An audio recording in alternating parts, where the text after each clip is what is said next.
अध्यात्म विज्ञान कोई धर्म या संप्रदाय नहीं है, ये स्पिरिचुअल साइंस है जो कुदरत के कानून पर आधारित है। ये विज्ञान पूरे ब्रह्मांड के सभी रहस्यों को उजागर करता है और जीवन के सभी पहलुओं को समझने के लिए एक नई दृष्टि देता है। इसी को आर्ट ऑफ विजन कहते हैं, दुनिया को देखने की एक नई दृष्टि, जो अध्यात्म विज्ञानी परम पूज्य स्वामी श्री कमलेशानंद जी के निर्देशन में सनातन सत्य का अनुसंधान कर हमारे जीवन को प्रकाशित करे। जय सच्चिदानंद। मेरे में ही विलीन होगा। और ये शरीर का हर अवस्था, सत्ता, संपत्ति, संबंध और साधन वो भी मैंने दिए हैं और मेरे पास ही रहेंगे। तो आप उसमें चार्ज क्यों लगाते हो? वो कुदरत कहते हैं। मैंने शरीर को संजोग भुगतान के लिए दिया है, आप मालिक नहीं है उसके। और भुगतान खत्म हो जाएंगी तो चीज चली जाएंगी, व्यक्ति भी चली जाएंगी, संजोग भी चला जाएगा। मगर हम क्या करते हैं? रिलेटिव सत्य के आधार से, भाई मैंने गलत नहीं किया है तो मेरे को क्यों अपमान सहन करना पड़ता है? भाई मैंने गलती नहीं किया तो मैं क्यों दुख सहन करूं? भाई मैंने किसी को पैसा दिया है उनकी प्रॉब्लम में तो वो मेरे वापस क्यों देते? भाई ये कोई प्रश्न होता है? यही तो कुदरती रचना है। जब एक व्यक्ति झोपड़ी में पैदा होती है, उसी समय एक व्यक्ति राजघराने में पैदा होती है, वहां क्यों कंप्लेन नहीं करते हैं? वहां क्यों कंप्लेन नहीं करते हैं? वहां अच्छा लगता है राजा के घर में तो नहीं, पर झोपड़ी वाला क्यों कंप्लेन नहीं करता है? क्योंकि उसको वही उतना ही सही लग रहा है। नहीं, आप समझे नहीं, सही का मतलब नहीं होता है ऑप्शन नहीं है। हाँ, ऑप्शन नहीं है उसके पास। हाँ, तो वही तो बात है।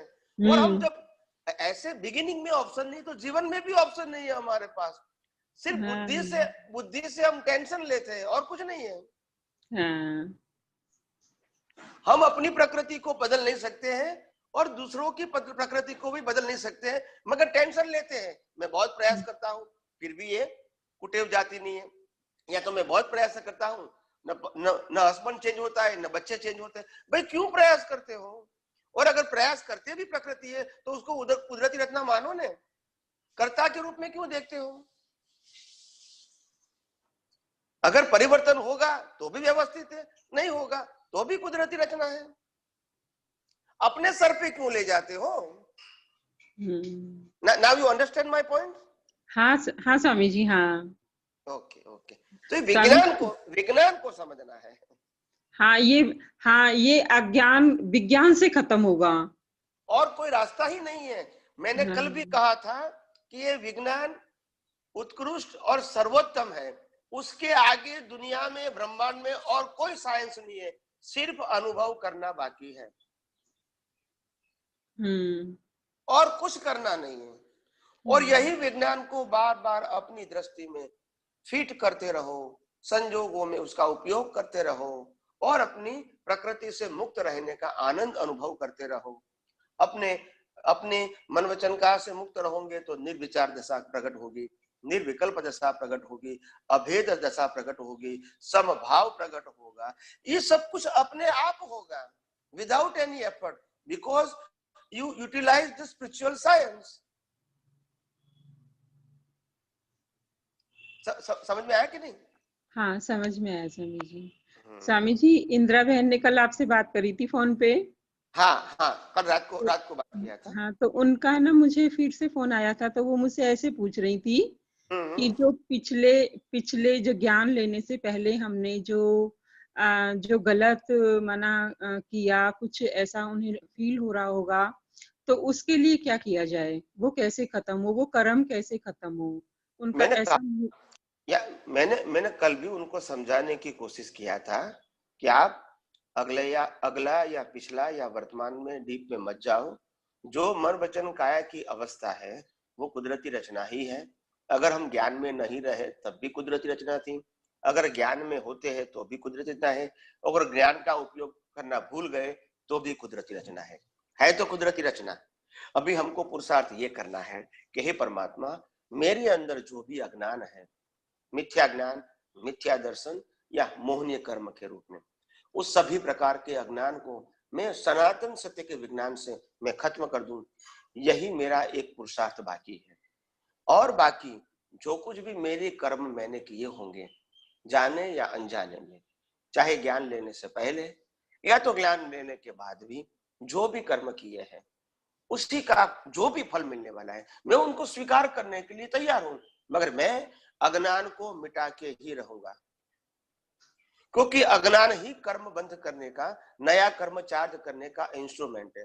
तो मैं इंस्ट्रूमेंट को करेक्ट करना चाहता हूं, प्रकृति को, अवस्था को करेक्ट करना नहीं चाहता हूं। जिस इंस्ट्रूमेंट से कर्म बनते हैं वो इंस्ट्रूमेंट को ही मैं खत्म करना चाहता हूं। आप समझे कि नहीं? हाँ स्वामी जी, हाँ। तो मैंने सभी प्रकार का अज्ञान निकाल दिया।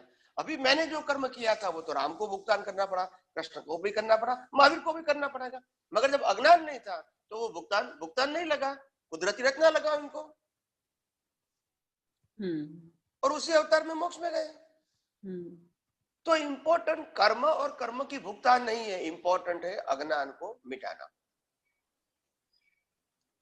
और जहां तक अज्ञान रहेगा और आपकी प्रकृति अच्छी भी होगी तो भी जन्म मरण का चक्कर चालू ही रहेगा।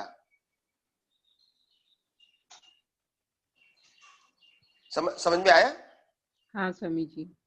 और इसीलिए मैंने बार बार कहता हूं कि प्रकृति को टच करने की कोशिश मत करो। ये आपके विज्ञान को खा जाती है। अगर प्रकृति को टच करेंगे तो आपके विज्ञान को खा जाएगी। क्यों खा जाएगी? क्योंकि फिर रिलेटिव सत्य खड़ा हो जाएगा, और वो तो आपको अनादिकाल का अभ्यास है ही।